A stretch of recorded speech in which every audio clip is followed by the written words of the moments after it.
यानंतर बघूया पुढची एक ब्रेकिंग न्यूज येते।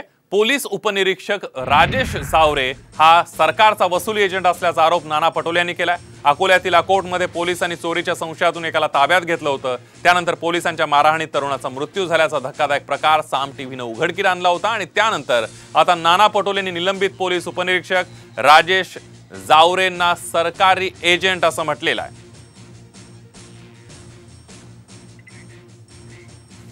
नावाचा सब इन्स्पेक्टर वसुली अधिकारी होता। सरकारला त्याला हर महिन्याला पैसे पाठवा लागत होते असं तो बोलत होता। त्यांनी त्याच्या गुप्तांगमध्ये दंडा टाकून त्याला जीवे मारलं। प्रकरण दाबल्या गेलं। 4 महिन्यानंतर लोकांनी तो उचललं आणि मग त्याच्यावर कारवाई झाली। ही जी मस्ती आहे सरकारच्या कृपेमुळे आणि सरकारला हे लोक पैसे वसूल करून देतात असं चित्र त्या ठिकाणी माझ्या लक्षात आलं। विधानसभेमध्ये हा मुद्दा मांडू। आपण बघतोय पोलीस उपनिरीक्षक राजेश जावरेवर नाना पटोले यांनी गंभीर आरोप केलेला आहे।